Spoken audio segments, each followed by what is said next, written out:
どうも、底辺アクアリスト黄昏です。以前、ヒーターの電気代や種類、選び方についての動画を投稿したんですが、自分が思っていた以上に再生数が伸びていてとても驚きました。いつも見ていただきありがとうございます。ただ、動画の内容のヒーターの電気代に関しては全部推測だけだったなと振り返って思いました。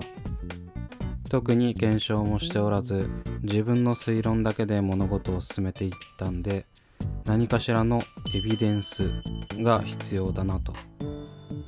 皆さんもヒーターの情報で一番気になってるのって電気代だと思うんですよね。ただ情報を得ようにも稼働時間が半日というところもあれば、7割稼働しているというところもあり、なかなかはっきりとした電気代がわからないんですよね。じゃあ自分が実際に検証してみようじゃないかということで、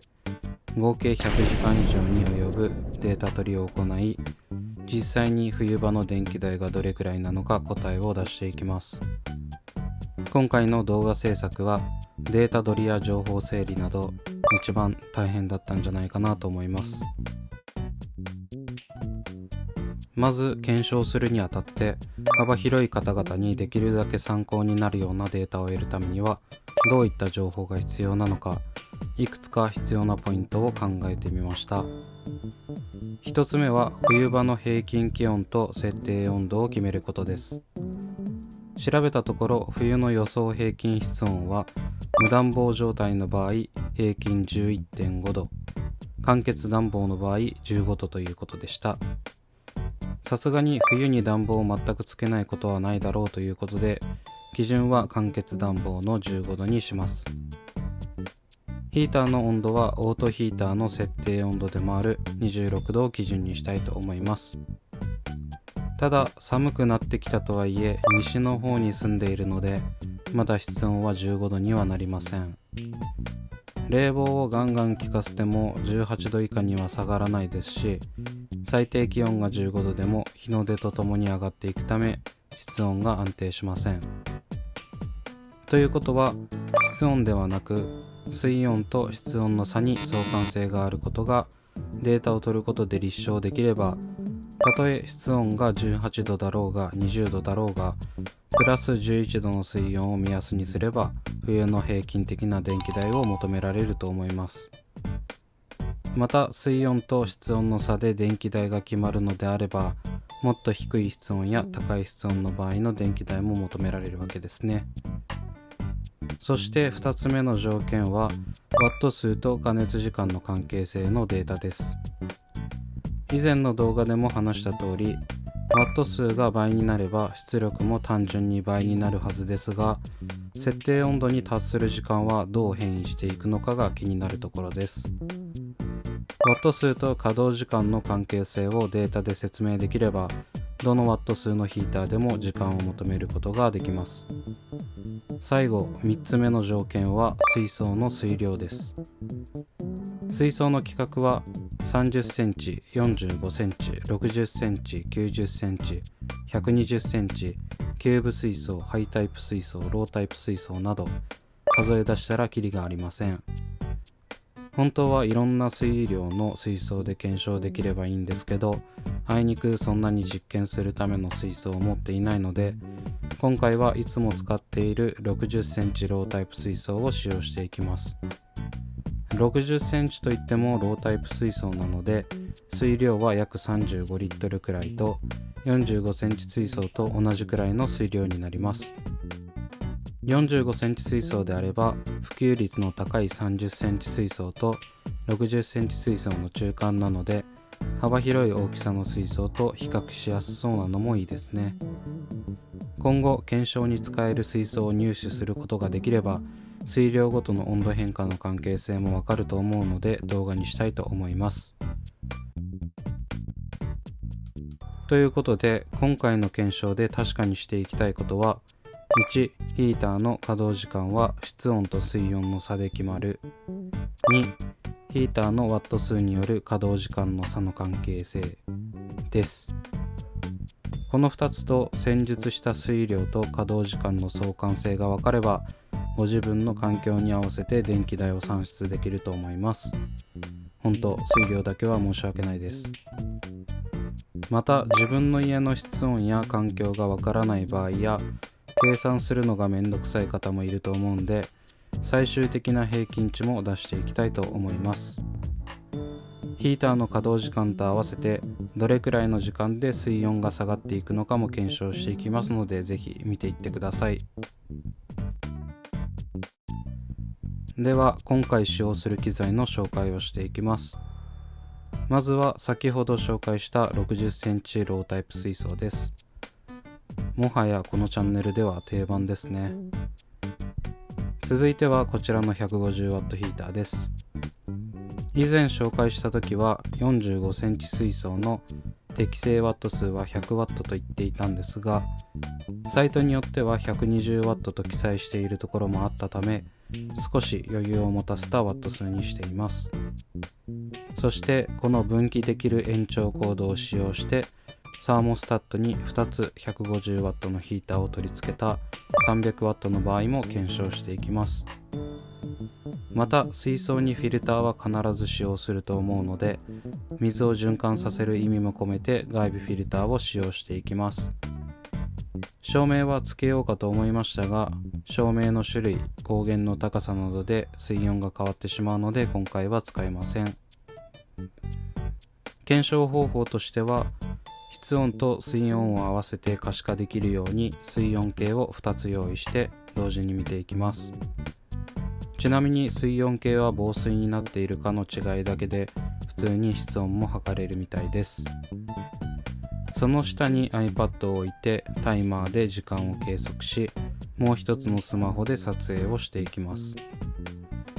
今回初めてタイムラプス動画を撮ったんですが、面白いですね。これ水槽内の定点カメラとしても使えそうです。長時間の撮影になるので iPad とスマホは充電しながらの検証です。前置きが長くなって大変申し訳ありません。それでは検証していきます。撮影を始めたのが11月初旬だったので、結構室温の変化がありました。ヒーターの稼働時間を検証する際は最長でも8時間くらいで終わるんですが、そこから冷めるまでの時間を検証するのが結構長く、だいたい14時間くらいかかりました。日の出と日の入りで室温が結構変わるんで、データ取りも大変でした。というわけで100時間分のデータを Excel にまとめて、これからデータをもとに関係性を立証していきます。いや、本当は仕事できないのバレちゃうんで Excel の画面見せたくなかったんですけど、一応データ取った証拠として見せときました。タイムラプス動画を一から見て15分間隔の温度変化をまとめたものです。それではどういった結果になったのか見ていきましょう。まずは 150W ヒーターでの稼働時間による水温の変化からです。結構ばらつきが出るかなと思ったんですが、グラフにしてみると綺麗な曲線を描いてますね。室温23度を2回、室温20度を1回計測しています。同じ室温で2回測ったのは、同じ環境でも結果に差が出ては再現性がなく、検証する意味がなくなってしまうからです。これを見てみると、室温20度と23度でもほとんどグラフの曲線に差がないですね。ということは、室温ではなく水温との差と相関性があると言えるのではないでしょうか。一応時間経過ごとの温度差についてもグラフにしてみました。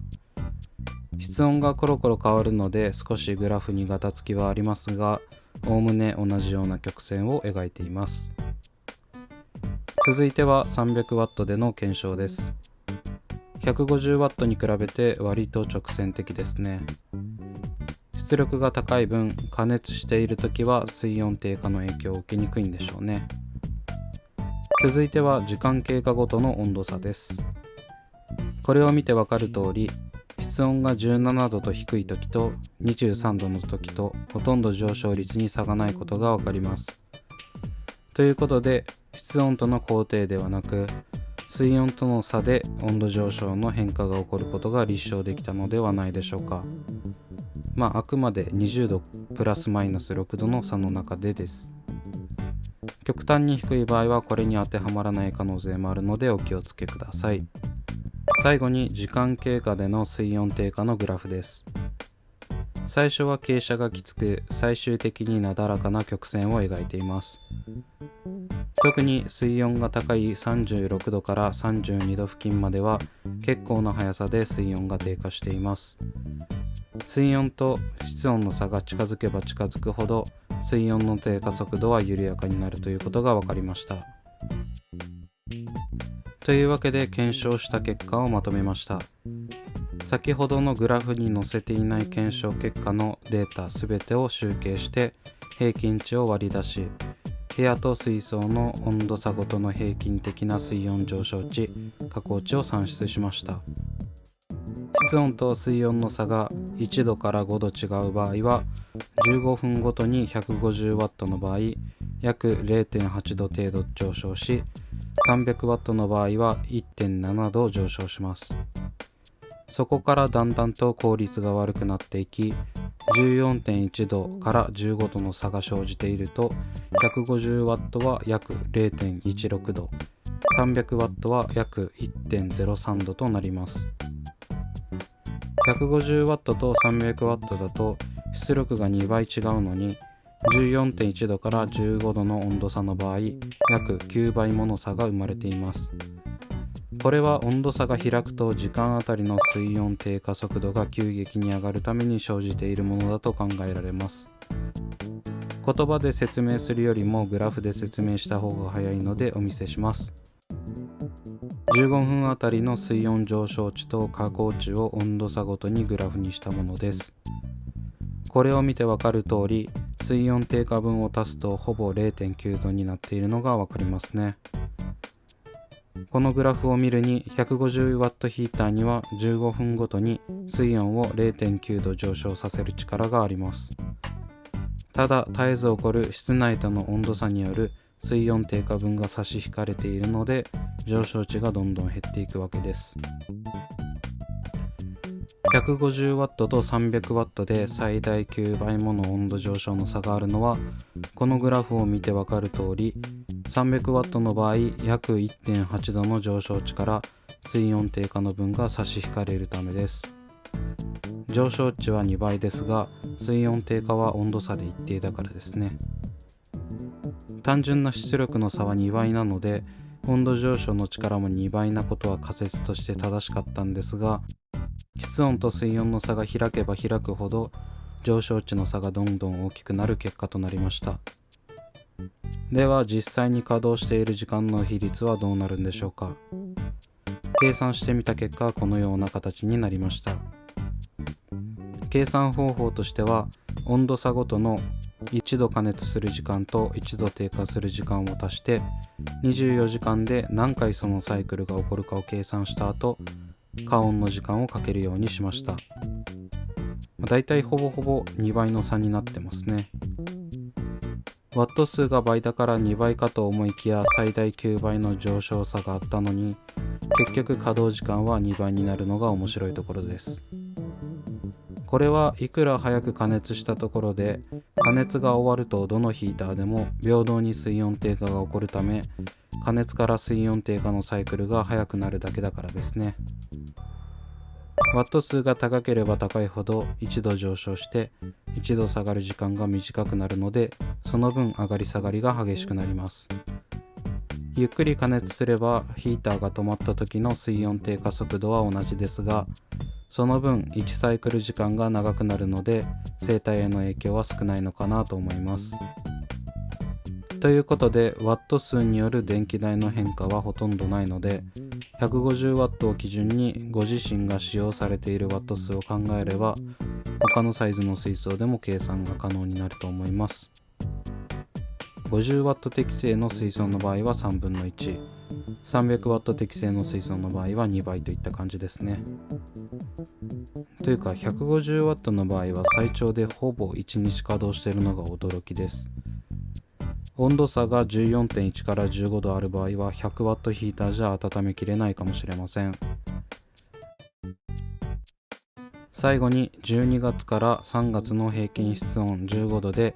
水温設定26度、広く普及している30センチ水槽と60センチ水槽の中間である45センチ水槽の超平均的環境下でのヒーターの電気代を発表します。ここで1日の電気代の計算方法をおさらいしておきます。消費電力ワット数割る1000×使用時間時間×1 kW 時間あたりの電気料金で計算することができます。ただし1 kW 時間あたりの電気料金は契約している電力会社や電力プラン、電気使用量によって変わるので、自宅の電力プランや電力量がわかる場合はそれらの情報をもとに計算した方がより正確な電気代を割り出せます。不明な場合は全国家庭電気製品公正取引協議会の電気料金目安単価である27円毎キロワット時を当てはめればおおよその電気代がわかります。すべて平均的にするため今回は27円毎キロワット時で計算します。150W 割る 1000×14.67×27 は 59.4135 円。1日あたり59円となります。1ヶ月を30日で計算すると 1782.405 円になります。ということで冬の平均的なヒーター代は1782円となります。水槽1台でこれだけの電気代は本当にバカにならないですよね。エアコンがついている部屋で水槽を何台も管理している場合はやはりエアコン管理が安上がりです。生活スペース、例えばリビングなどで水槽が複数台あるのであれば快適に過ごせてなおかつ電気代の節約にもなるので一石二鳥かと思います。エアコンがついていない部屋だと適正ワット数のヒーターでも設定温度に達しない可能性があるので注意が必要です。ちなみに以前言っていた電気代節約方法として設定温度を下げるということを紹介しましたが、26度から24度に設定温度を変更することで1日の電気代が 44.55 円になり月 1336.5 円になります。2度下げることで月平均450円くらい安くなるわけですね。まとめです。超平均的設定での水槽1つあたりの電気代は月約1800円。設定温度を下げて室温と水温の差を減らせば結構な電気代節約になる。水槽が複数台ある場合はエアコン管理が安い。水量と適正ワット数のヒーター稼働時間に相関性がある場合、室温、設定温度、ワット数、各電力会社の電気代を当てはめれば、すべての水槽の電気代を算出可能。50W 適正の水槽ならば3分の1、300W 適正の水槽なら2倍。室温と水温の差が 14.1 から15度あると、1時間あたり 3.2 度水温を上げられるヒーターでないと設定温度に達しないです。今回の検証では60センチロータイプ水槽を使用したので45センチ水槽と必ず同じ条件ではなかったのでご注意ください。水量が一緒でも水面の面積が広ければ少し温度変化に差が出ると思いますし、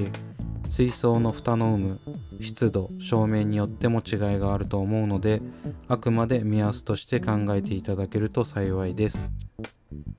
今回のデータがあれば、自分の家の室温、ヒーターのワット数、契約している電気会社の電気代などが分かれば、応用して正確な電気代を計算することができると思います。水槽の水量によって相関性があることが分かれば、すべての環境下で算出ができると思うので、また分かり次第動画にさせていただきます。いやー、マジで疲れました。今回の動画は、編集はいつものことなんですが、データ取り、グラフ作成、その他諸々の計算など、慣れないことを長時間したため頭がパンクしてしまいました。計算とか間違ってたら教えてください。統計学とか全然勉強したことないんで、あくまで参考程度にお願いします。少しでも多くの人に有益な情報を提供するため、今後もこういった検証動画を上げていくんで、ぜひ応援よろしくお願いします。というわけで今回はここまで。Twitter と Instagram もやっておりますので、そちらも見ていただけると嬉しいです。チャンネル登録、高評価、コメントお待ちしております。動画制作の励みになりますのでぜひ。それではご視聴ありがとうございました。